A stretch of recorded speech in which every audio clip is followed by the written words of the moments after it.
gagawa ako ng gift bag. Siyempre, kailangan po dyan ng gunting, scotch tape, puncher, card, wrapper, at saka ito.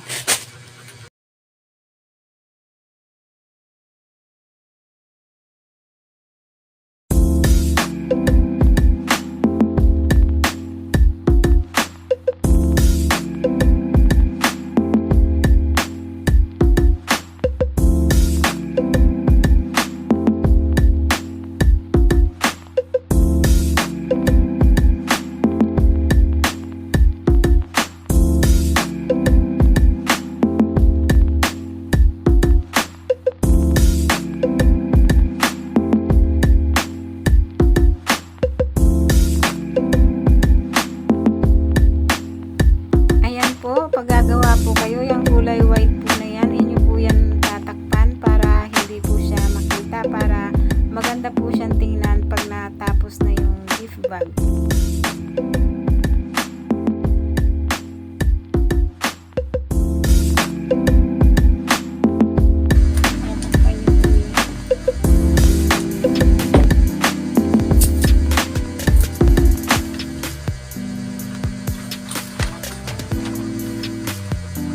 Siyempre po kung saan nyo nilagayan ng tape, kailangan doon nyo din siya tutupiin para po hindi po siya halata. Para ayan po, malinis ang tingnan, wala siyang tape dito sa harap at saka dito sa likod.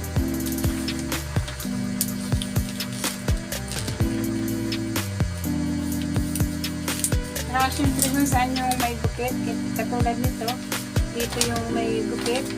Dito mo po gagawin yung pinakangkwan niya. Yan. Pinakangkit ng gift bag. Kung saan niyo po siya ginupitan, dito niyo po siya gagawin. Ayan. Napakasimple lang po ng paggawa. Ayan, paganyan lang po yun.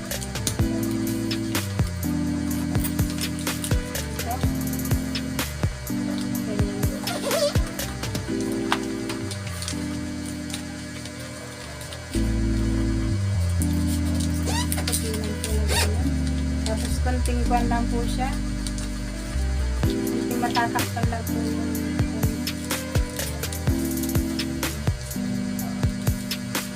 okay na po siya.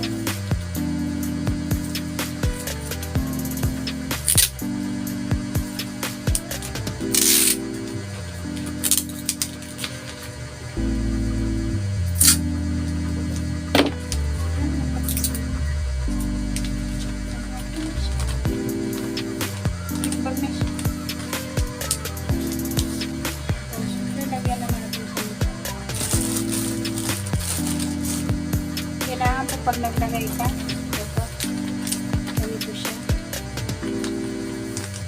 Nilagyan po siya. Siyempre,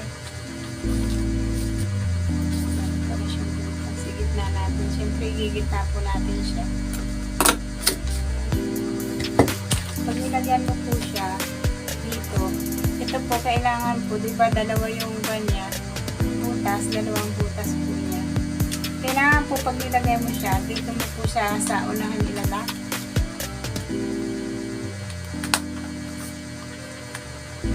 Nakalak po ito ay dito sa unahan. Ito kasi para po pagka may bumili at bubuksan po siyempre nila, may hahawakan po sila dito na pambukas. Ayan po, mabubuksan po nila na mabilis. Ayan. Kasi po, ayan, pag binuksan po nila, mahawakan po nila yan, magkabilaan. Ayan, madali lang pong buksan. Kaysa po pag yung bubuksan, ilalagay mo po siya dito sa dulo, mahirap po siyang buksan kasi wala siyang hahawakan. Dito siya mahahawakan, may chance po siya na maputol to. Kasi masira tong na to kasi manipis lang po ito. Kaya kailangan po talaga pag naglagay, ito may mga hawakan po yung gagamit para hindi po siya mapunit. Ayan, okay na po yan. Ayan na po yung aking finished product. Pwede na po kang bigyan pa. At kung hindi nyo pa po nasundan yung ginawa ko nung una, ito po yung pangalawa kong gagawin. Sana po masundan nyo na siya dito. Ito po yung pinakamaliit na size. Ayan, sundan nyo po kung paano ko siya gawin. Siyempre po, katulad po nung sabi ko kanina, kung saan nyo po nilagyan ng tape, doon nyo po siya tutupiin para po maganda po siyang tingnan. At kung yung kanina po ang kulay white niya ay nasa gilid, ito naman po yung white niya ay nandyan sa baba. Diyan nyo po siya lalagyan ng tape para po hindi siya makita at maganda po siyang tingnan kapag nabuo na po yung gift bag. Ayan, sana po nasundan nyo na po ito kung paano ko gawin. At kung hindi nyo pa rin po nasundan, ito po yung pangatlo kong ginawa. Ito po naman yung pinakamalaking size. Sana po sa pangatlong paggawa ko ng gift wrapper ay masundan nyo na po ako. At sana po ay makatulong ito sa inyo, itong video kong ito. Doon po sa mga kapwa ko nagtitinda, gawin nyo po ito kasi napakabenta po nito ngayon darating na Kapaskuhan.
Ayan, tapos na po. Ito po ay isang buong wrapper at ang binta ko po dito ay 15 pesos ang isa.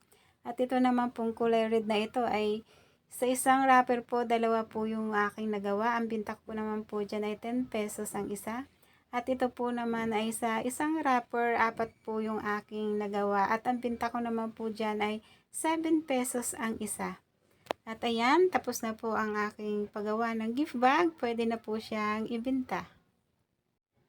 Thank you for watching, guys. God bless and keep safe everyone. Bye-bye.